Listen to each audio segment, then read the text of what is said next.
But anyway, thanks for agreeing to talk to me. So, ladies and gentlemen, this is Mike Gitter. Mike Gitter has worn many hats over the, but I knew Mike primarily from 40 years ago when we were children, and we both were involved in the, I guess, early to mid 80s, for a lack of a better word, punk rock, hardcore scene before the internet and all that crazy stuff. And Mike was from Boston, or at least that's where I started writing him from. Yeah. And he had a magazine called XXX Fanzine, which was a pretty long running fanzine. How long did you do XXX? Oh, look at that. Look at that. Look at that. Look at that. Okay. Well-meaning artwork. Okay, let me check how long I did that. Yeah, okay. According to the book cover. Oh, wait. XXX Wait, you have a triple fanzine book, a really good one. You'll have to bring that up too, because that came out a couple of years ago, probably 3 years ago now. 2017. So I did XXX from 1983 to 1988, which is firmly in that second. But I think you and I are both products of that second generation of hardcore, where the path was laid. The first fanzines were written. The bands knew where to go and where to go to play and what couches to sleep on and what floors to sleep on. And I think we were sort of given this wonderful glimpse into like a first wave of probably what was the last fully self-contained, and fully self-perpetuated youth culture, that's happened in America. And we got to see the cool shit. We got to see Minor Threat. Yeah. Or we lived, or in my case, we lived near Minor Threat, playing in Chatsworth, and didn't quite know enough to go, even though it was probably 10 miles away from my fucking house, and I still didn't go because I wasn't quite cued in yet. But that was also probably like a 6-month difference.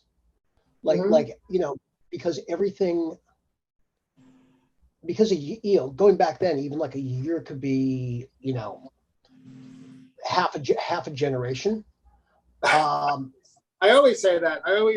Back then, especially when you're younger, it just seems like, even if it's like a 6-month period, it seems like time lasted, 6 months might as well be 2 years. You're like 18 years old. That's how I felt, at least. Yeah, and it's funny because it's like I started sort of going. I started going to shows probably the end of 1982, early 1983, and by that point, I had missed the Gallery East and the Media Workshop, and the very sort of like early days of the Boston scene. Right. But I was able to sort of jump on for some of the great shows at the Channel, great hall shows, church basement shows. So it's funny. It's like even though, and that's where I go with this notion of like second generation, because I think what you and I got to see in that time was we got to see music in motion. We got to see like the guys who had started to learn to play a little bit suddenly blossom into real musicians. Suddenly become like, all of a sudden like Black Flag, who, was a cut above anyway, kind of flipped a script with side 2 of My War, actually My War in general, but side 2 of My War, in particular, and created probably multiple genres without even, thinking about it. We got to see things like,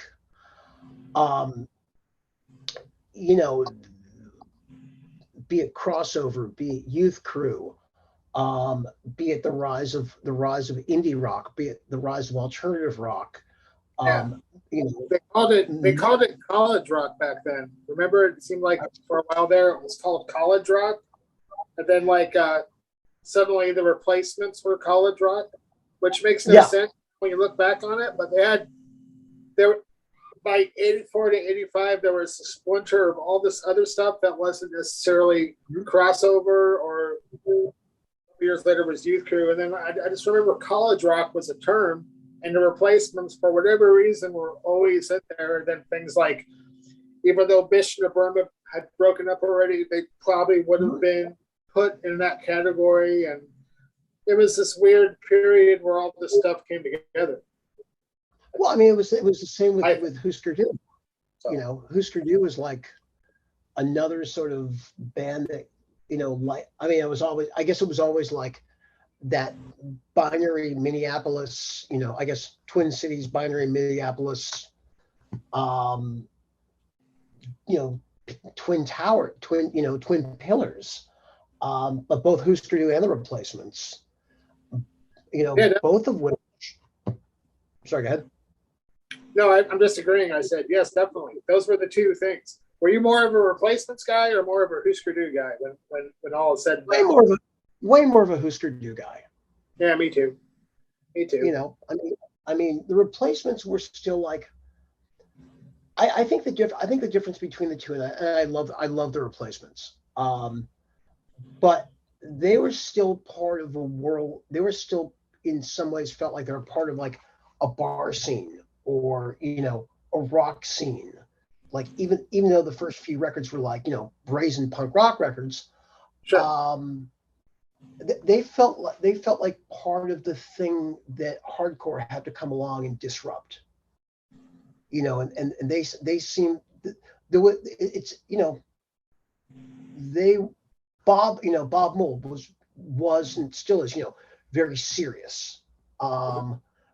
There was sort of there was a mission and there was an agenda, I think, to what the Huskers were doing. And, you know, they were also into pushing boundaries, you know, like land speed record. Let's be the fastest, most literate, you know, band out there. And, but you know, flip the script and give us the In a Free Land 7-inch. Yes. And you become like the best songwriters in hardcore. Right. No, I agree, because the In a Free Land 7-inch had Bob's very catchy forward song, and then there were two great discharge burner type songs like on the other side, like totally. Why don't make me happy? I still love that. I still love that stuff. There's not a Husker Du record I don't like. Got it. You know, and I think it's interesting, like you know, people sort of made a big deal about, you know, bands from, you know, from a DIY underground or you know, punk hardcore background getting signed to majors, you know, in the 90s. I remember in the 80s, yeah, it was crazy.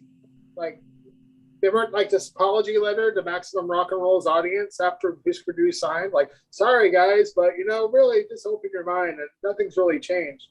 And people really gave a shit about that, which is really laughable now thinking about it, because like all that stuff is like the field seems completely level.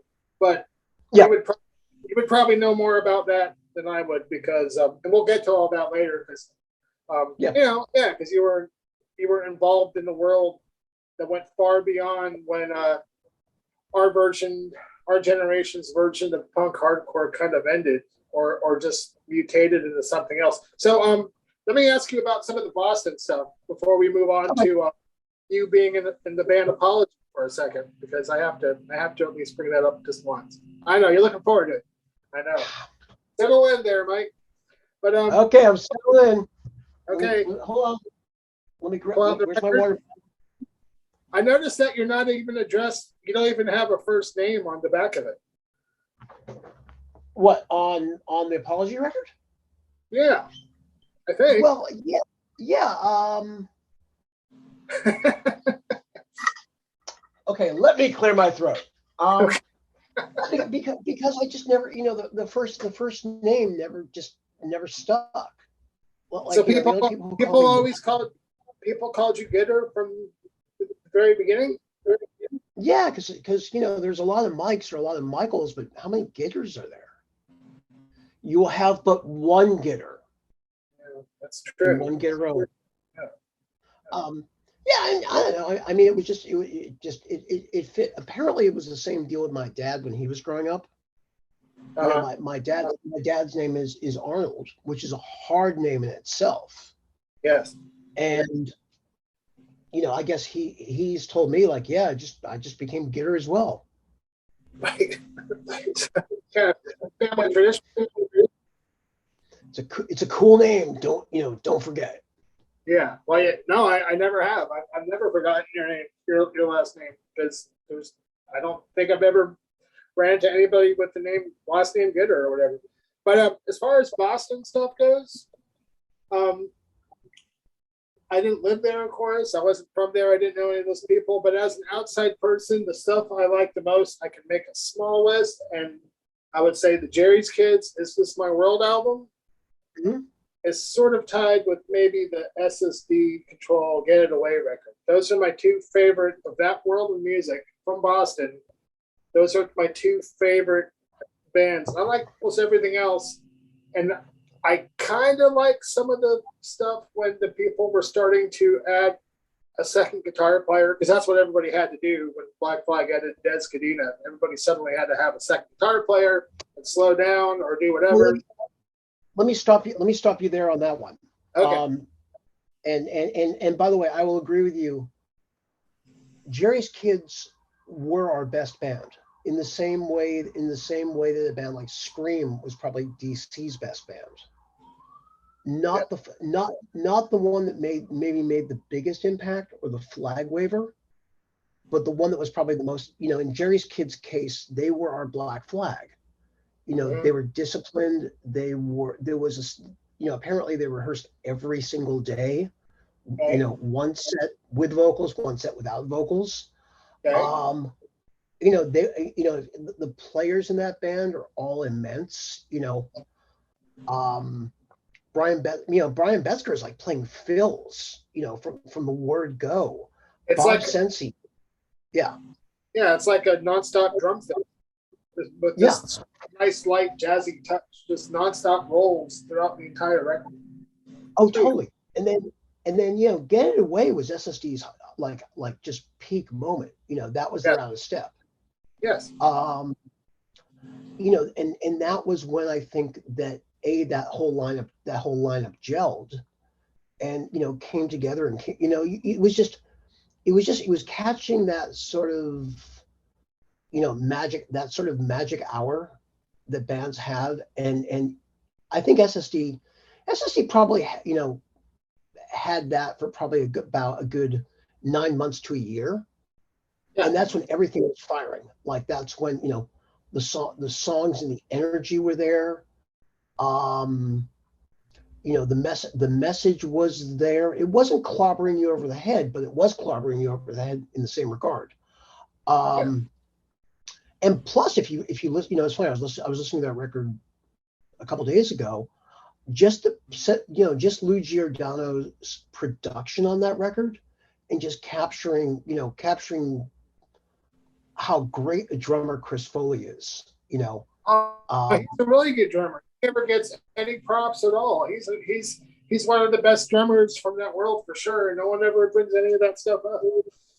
Yep. But there's other records, that probably don't get as much credit. I would say after those two, the Siege, the 1983 Siege demo. Sure. Which to me not only, was an example of, those guys are fall into sort of our age bracket. We're sort of the SSD guys or the Jerry's Kids guys might be like a year or two older. Guys like Kurt and Rob, and Kevin and Hank from Siege were all they were all our age. So they had the benefit of, the early Boston records, getting their first taste of like Venom 7 inches. They had all the right ingredients to just like make something incredibly explosive, and I can still listen to that. I mean, it's no surprise that what was it like? Those 9 songs that they recorded, I think two went on the Cleanse the Bacteria record, and six were on six. No, was it? Yeah, seven were on the demo tape.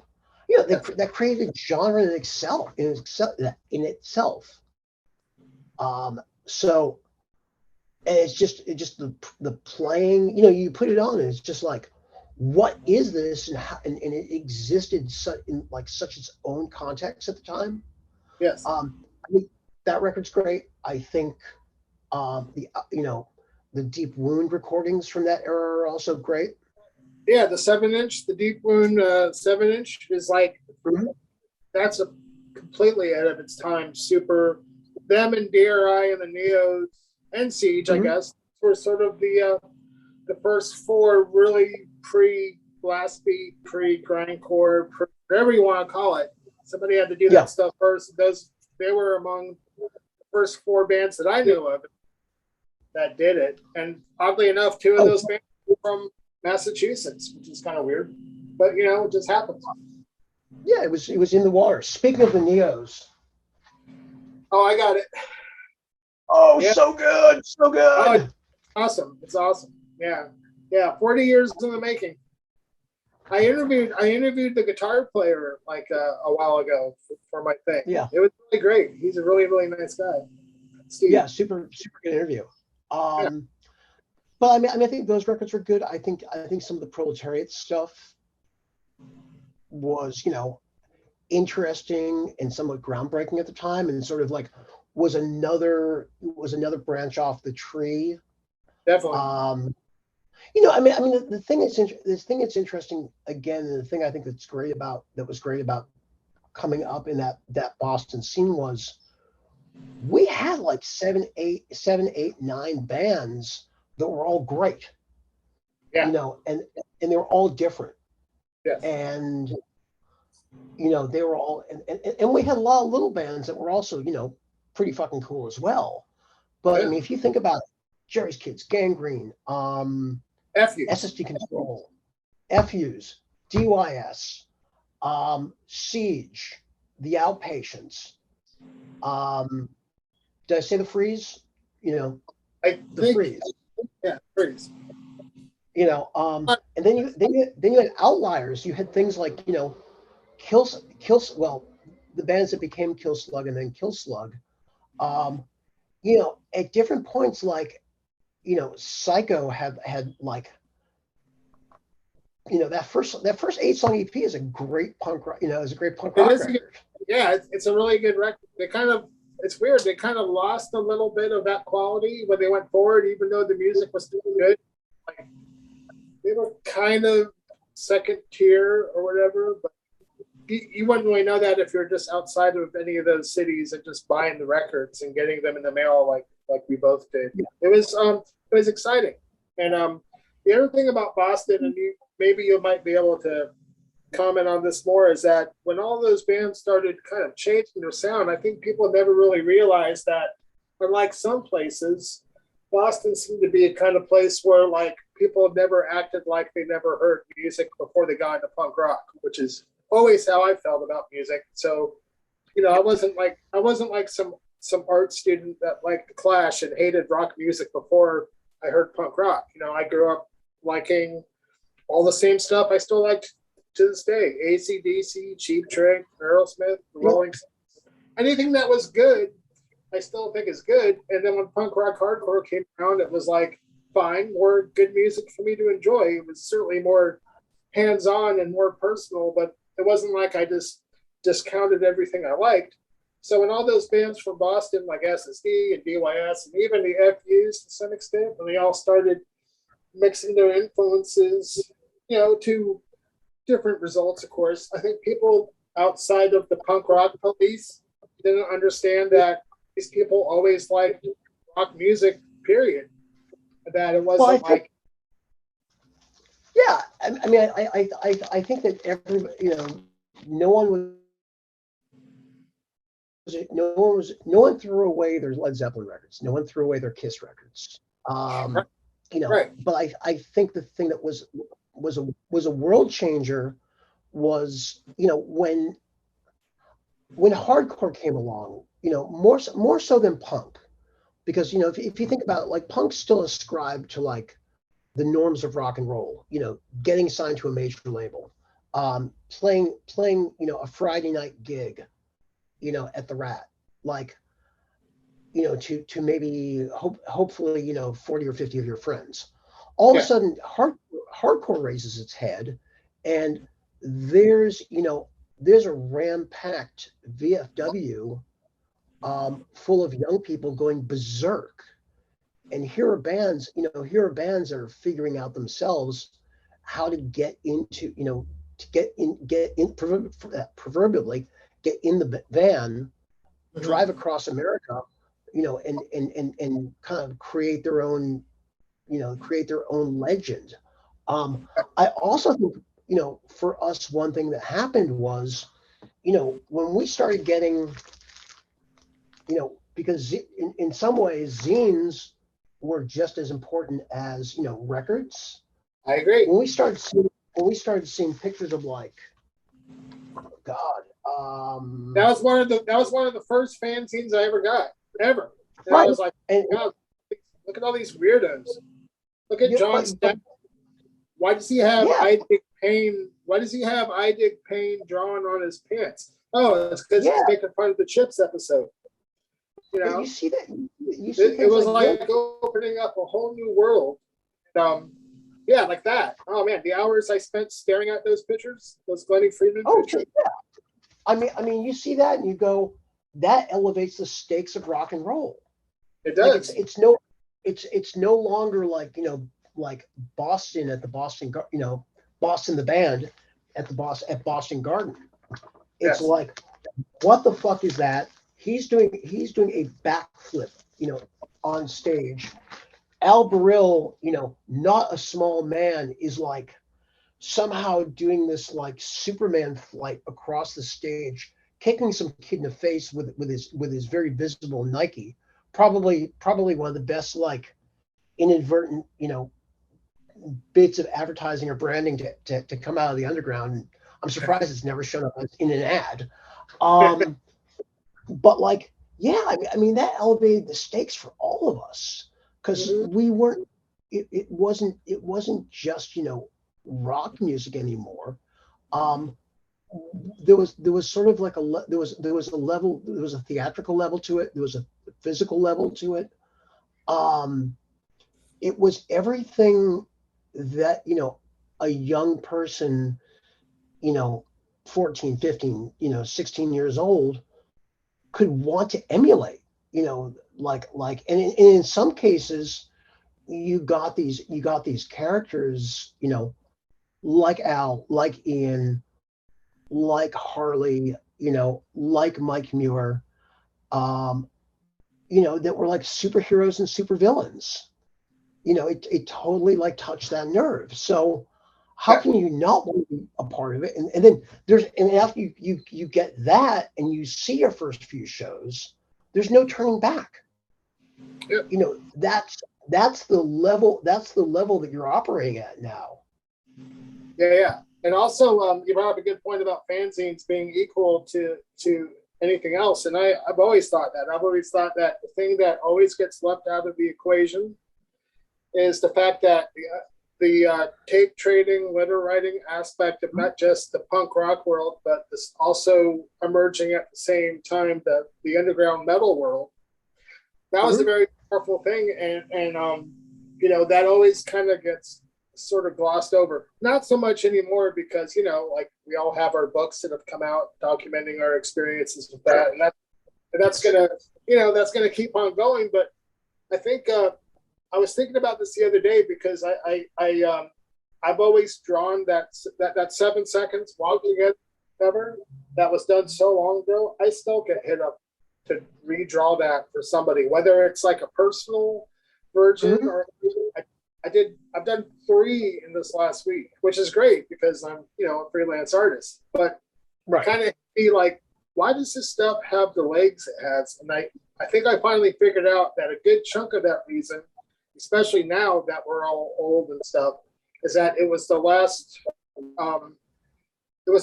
sort of movement, cultural whatever you want to call it, thing motivated by people that had nothing to do with what ended up happening when the internet culture started. It was like pre-internet, and that, you know how like now it seems impossible to imagine life without our conveniences and without the internet, for better or for worse. It was like really the last, or one of the last sort of movements, if you want to call it that, that had nothing to do with how life is like now, and that seemed really exotic. Like the idea that you had to write letters, you had to really participate if you wanted to be a part of it. You couldn't just get on the computer and get a crash course in punk rock hardcore in 10 hours, which you could do now.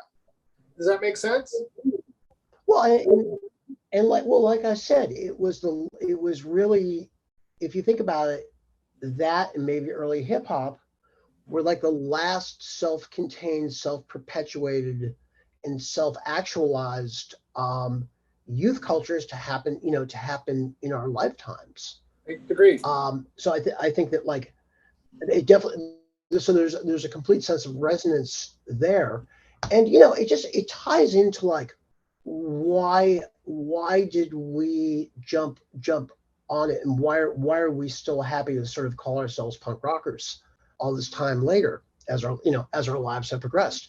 And I think that and I think you and I can attest to this, that the promise and the possibility of punk was one to reshape the world as you wanted to see it, because on many levels, be it personally, politically, ethically, artistically, there were things we didn't like, be it like we didn't want to fall in with the drinking crowd, or we didn't like Styx. You know what I mean? Like punk rock gave us, punk rock, hardcore, DIY, whatever, gave us, license to reshape the world that in a way that we wanted to see it. Right. And I think we're still doing it in our 50s. Yeah, totally. I mean, if it wasn't for punk rock, I'm talking to you now, 40 years later. There's no way. I wouldn't. There's almost my entire life has been shaped by discovering that subculture. So I know I wouldn't be talking to you right now. I know that. Just because of our involvement in that stuff. It's like an ongoing, powerful thing that has these legs that, it's just crazy. It's really, when you think about it, it's really weird in a good way. But it's again, it's hold on, let me close my door, because there's cops are coming to get you. There's something going on the streets of LA. They want that apology record. It's what they're coming, the Discog's going to put it up. Well, they can have, it's about $4 on Discogs. So what label did that come out on? Is that Wishing Well? Came out on Wishing Well. That came out on Wishing Well, yeah. Okay. But no, I mean going back to your thought, and I'm not the first person to say this, and I'll probably credit it to either Vic Bondi or Dana Mahoney, who said it much better, but like young men or young people in general need that sense of like event and identification. And I think some people call it we're a generation that never had to go to war. We never had that shared commonality. So I think in a lot of ways, we invented it for ourselves. And like I said, I'm not the first person to say this, but punk in some ways became like that moral equivalent of war. Mm-hmm.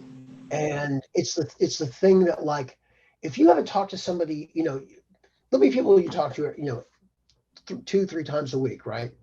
And you can find that you have like an okay conversation, right? Yeah. But there'll be somebody you haven't talked to in 10 years, and you will hop into the conversation with the same vigor that you were in conversation 25 years before, and it won't have mattered because you share an experience and you share an existence.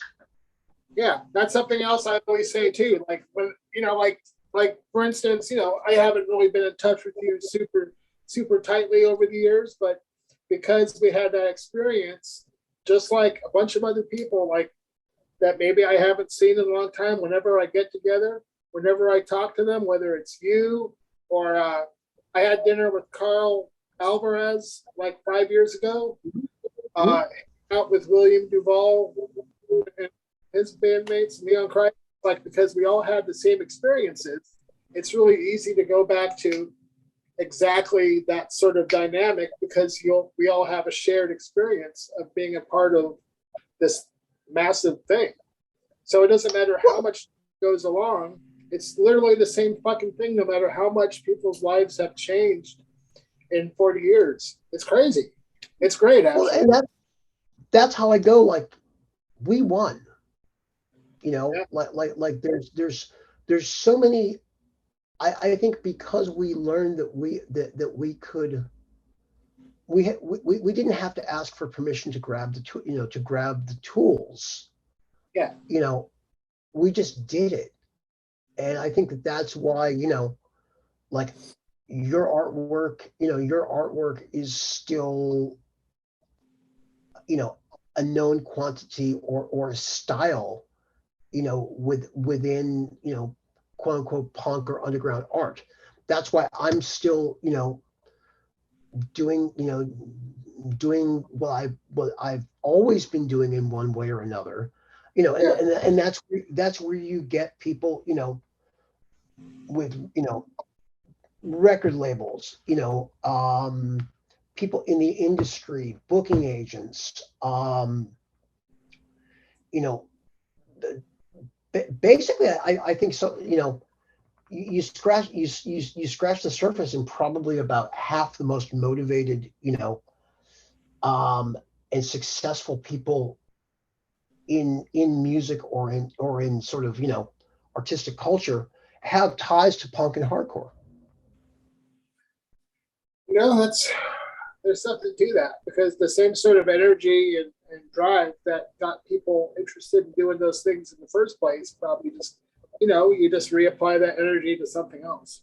So, well, yeah, I mean that's the case for me. It's like even though I'm not cranking out, a self-published offset print, pamphlet, a few times a year, I've found a way of like supporting my excitement about finding new music and finding new bands that are still, some of them have that essence, albeit musically pretty different. I've found a way of sort of filling that void and making it productive, and in the process, helping put music into motion. I got to see a lot of bands, demonstrate how to be bands without the benefit of going out and playing shows. Yeah. And you got to see people who either, were able to sort of go from obscurity to prominence, in that time, without, just based on being creative and working around things. And also, if you can't go tour and you're a working band and you're a working songwriter, one thing you can sure as hell do is write and record material. So in a lot of ways, my workload got busier, because I had way more bands in the studio making records, and some really good shit came out of it too. Yeah. So for me, I didn't, I wasn't out, 4 or 5 nights a week, seeing, crushing my hearing and seeing music. And I was probably getting a little bit more sleep, but nonetheless, I was certainly just as busy, albeit I count myself pretty damn lucky in that regard as well. Right.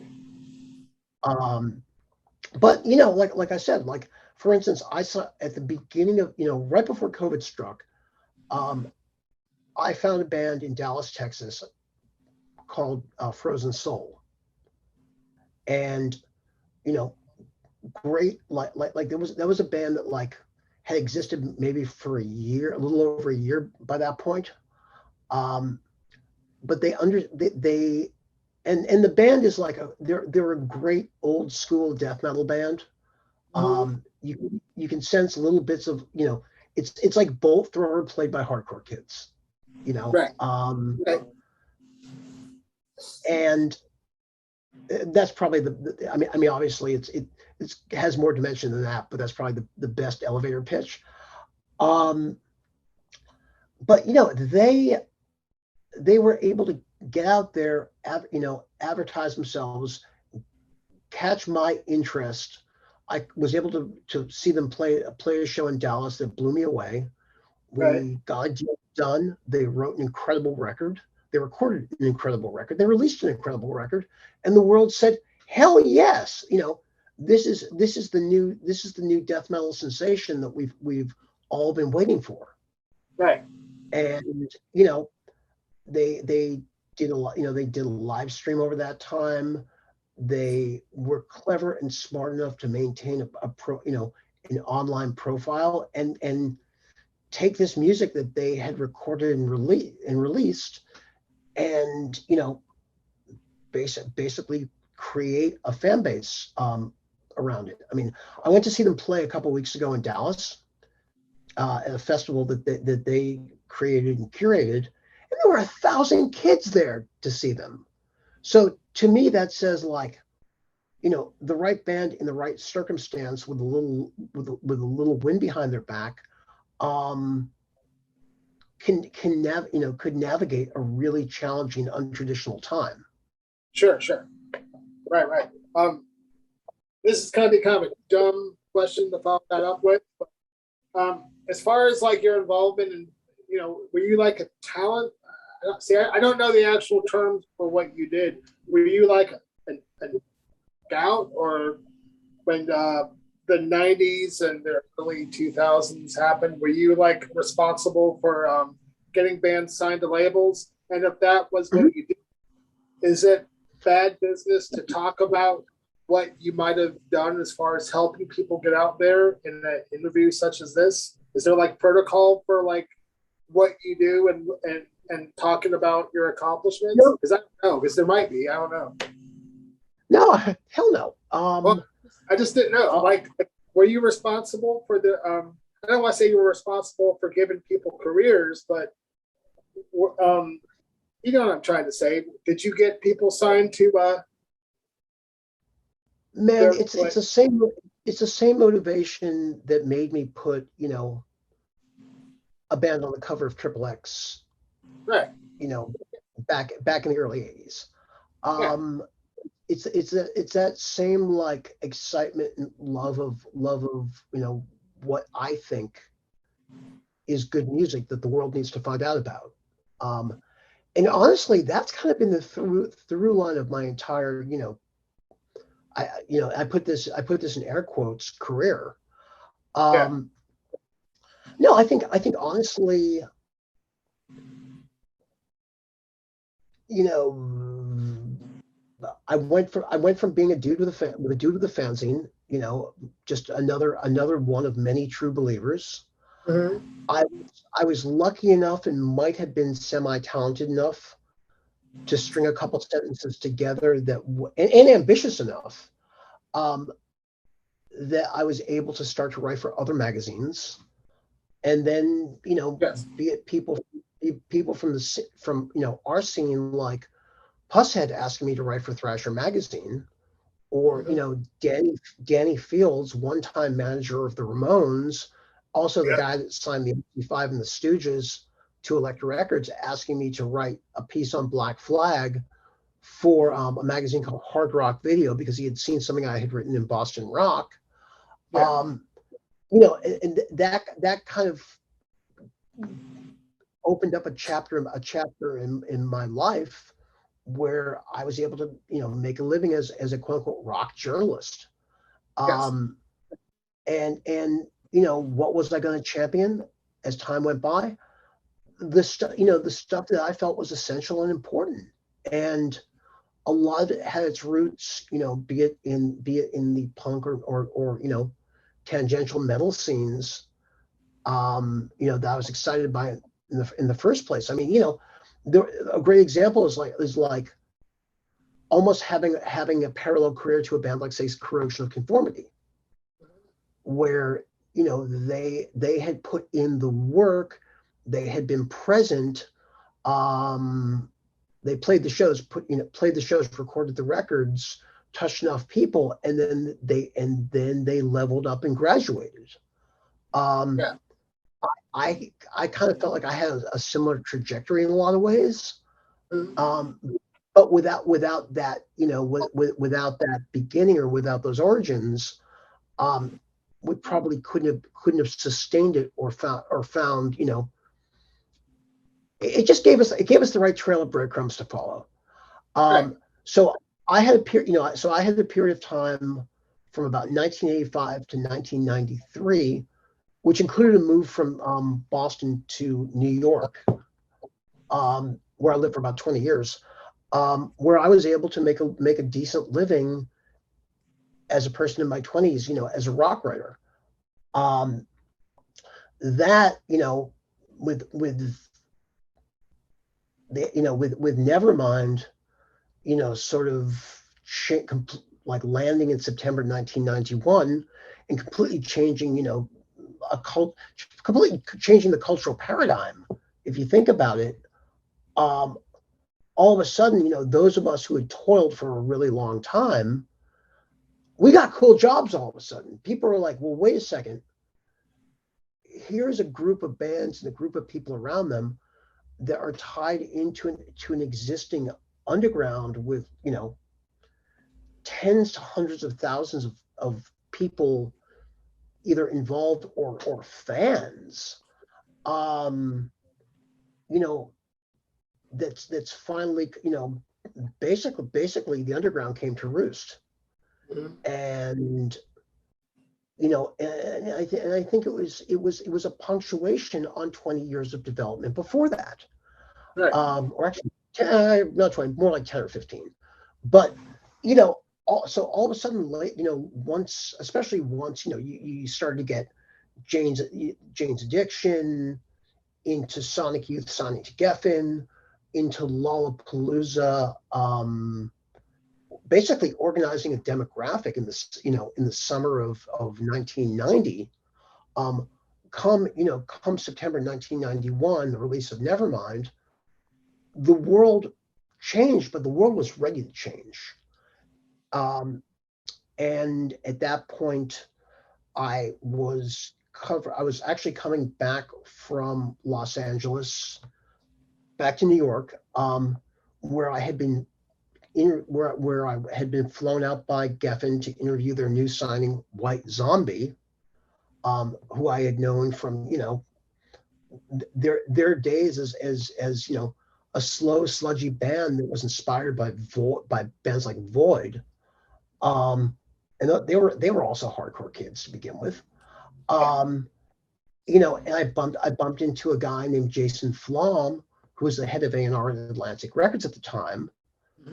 I knew his fiance at the time because she was working at Profile, which is where the Cro-Mags and Leeway and Murphy's Law, and Discharge on the Grave New World record were signed to. So there you go. And I knew his fiance, and we just got to talking, and he started sort of like picking my brain on bands I was into, and we ended up talking about, be it Helmet or Surgery or the Rollins Band or the Melvins or Godflesh or Napalm Death, bands that sort of like came from our background, to a point where, we parted ways when landing in New York.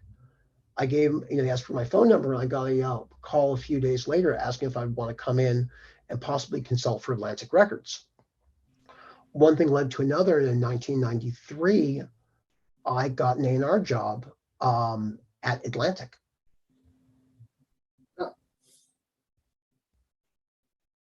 So what does that mean? Like, does that mean that you're sent out to watch bands and like offer your like Yeah. suggest like, hey, I think these guys, they've already done the work or blah blah blah. You should really check them out. Is that the kind of stuff that you did? I mean, A&R, stands for artist. Technically, A&R stands for artist and repertoire. Right. And, that goes back to, say, the Brill Building and in the 60s when, legendary singers were paired with songs and songwriters, Right. hence artist and repertoire. What it sort of had morphed into was, basically being talent scouts or basically being talent spotters. And, because hopefully we speak the language and we understand it we understand it musically.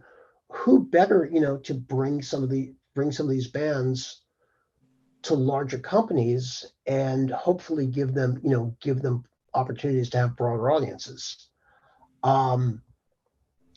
So, I mean, that's one aspect of the job. I mean, so yes, it's talent spotting. Yes, it's talent scouting. The way I always describe A&R is sort of it's find them, sign them, oversee the making of the record. Sometimes it involves helping the artist pick a producer. Sometimes it involves getting very deep into songs and what the body of a record is going to look like. And other times, other times it's like, get the fuck out of the way and, be it a band like the Melvins during their tenure with Atlantic, or a band like, say, Opeth, who I worked with when I was at Roadrunner, get out of the way, go to the studio when the record's done, listen to it, smile, shake hands, and look smart. Well, let me ask you, I would never be able to pick anything that I thought would have any kind of appeal with them, bigger than just, I like this kind of way. And the stuff that people actually do like, when it comes my way, I'm always surprised. And there's plenty of people that I always thought, bands and stuff over the years, like, why didn't this band catch on? This band is so much better than insert name of this band here that did a watered down version of that sound years later when people maybe were ready for it or there was a climate for it.